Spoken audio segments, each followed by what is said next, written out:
चाचा जी ने आज बड़ी पूजा की। हाल ही में 4 धाम यात्रा से चाचा चाची आए थे।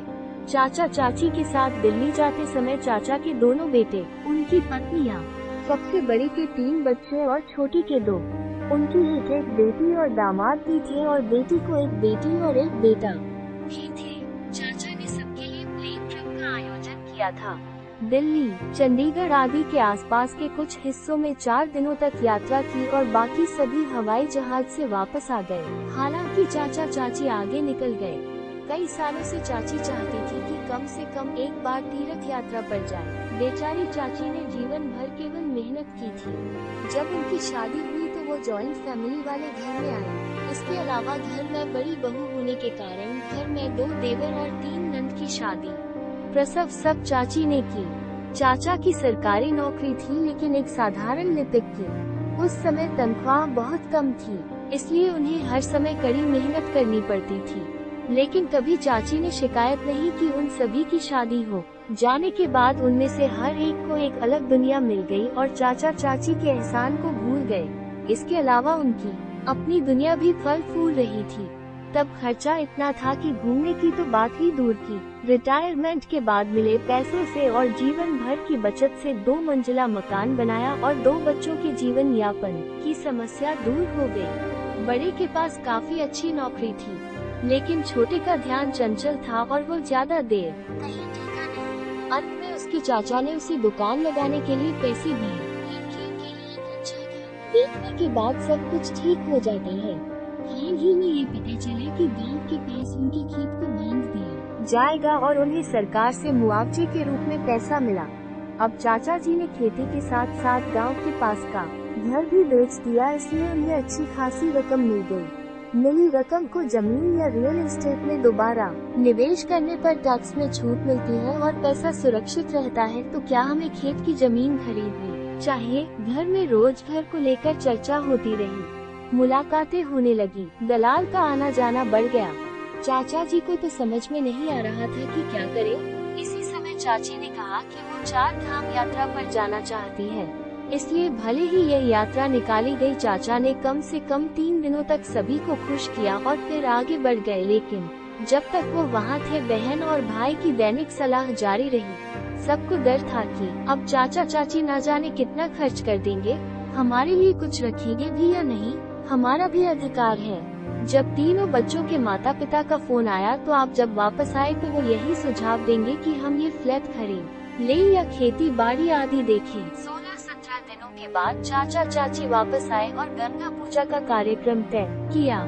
रात के खाने के लिए 140 लोगों को आमंत्रित किया गया था। तीनों लड़कों को ये बिल्कुल पसंद नहीं था, लेकिन वो सबके सामने बहुत खुश मिजाज होने का दिखावा कर रहे थे। दावत और पूजा अच्छी तरह से हो गई और सभी अपने अपने घर चले गए।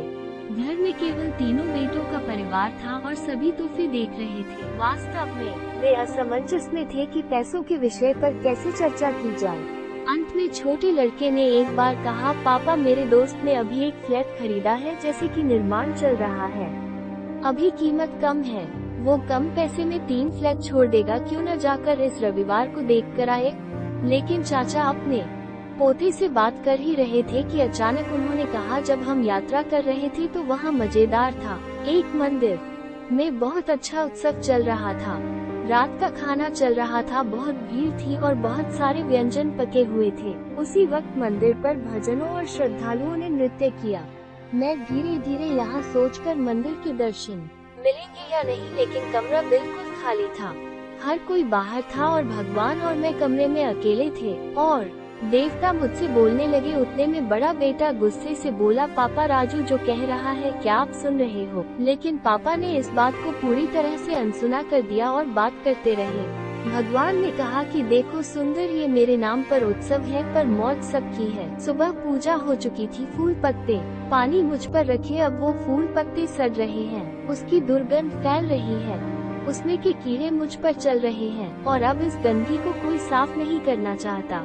4-5 बार आरती कर दी गई, लेकिन अब साउंड प्रोजेक्टर से भरपूर संगीत और कर्कश गाने बज रहे हैं। सब खाने पीने में लगे हैं, लेकिन मुझे भोग लगाना भूल गए। जैसे ही चाचा जी कुछ और कहने वाले थे, उतने में उनकी बेटी मिष्टी गुस्से में बोली, क्या फालतू की बातें कर रहे हो पापा?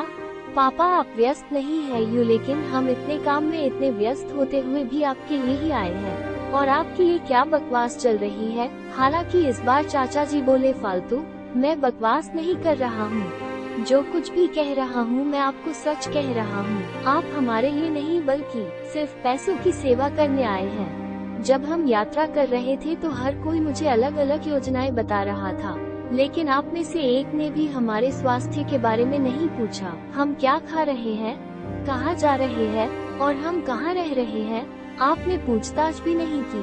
हमने तो जीवन भर मेहनत करके 4 पैसे कमाए और आपके जीवन को बेहतर बनाने की पूरी कोशिश की। हमारा कर्तव्य था, लेकिन हम अपनी जिंदगी जी नहीं पाए। खुशी भी कभी महसूस ही नहीं हुई। आपने इस बारे में कभी सोचा? जब यात्रा पर आपकी माँ का जन्मदिन आया तो आप तीनों में से किसी ने भी साधारण शुभकामनाएं भी नहीं दी अपनी माँ को। मुझे पता है कि मेरे पास जो पैसा है उसका क्या करना है। ऐसे ही मेरे बाल धूप में सफेद नहीं हुए हैं। मैंने 3 फ्लैट में पैसा लगाया है और बाकी के पैसे पोते के नाम फिक्स डिपॉजिट्स में रखे हुए हैं। उन्हें वो पैसे उनकी शादी में मिल जाएंगे, लेकिन तीनों फ्लैट मेरे और तुम्हारी माँ के नाम पर रहेंगे। मैं तीनों घर किराए पर दूंगा, लेकिन मैं घर का किराया तुम्हारी माँ के हाथों में दूंगा। हम इसका अधिकतम लाभ उठाएंगे घूमने के लिए, और तुम्हारी माँ खर्च करना चाहेगी तो वो करेगी, लेकिन तीनों फ्लैट आपको हम दोनों की मौत के बाद ही मिलेंगे। हमने जीवन भर मेहनत करके कमाया है और आपको भी मेहनत से कमाना चाहिए, तब आपको पैसों की सही कीमत पता चलेगी। सचमुच आज घर पर देवता भी बातें करने लगे थे। मंदिर के भगवान को साज सजावट और दिखावा नहीं चाहिए, उन्हें मन से भक्ति चाहिए और घर में देवताओं को चाहिए थोड़ा सा प्यार। क्या उन्हें ये सब मिलेगा? दोस्तों, ऐसी कहानी सुनने के लिए हमारे चैनल को लाइक करें, शेयर करें, सब्सक्राइब करें। Thank you so much.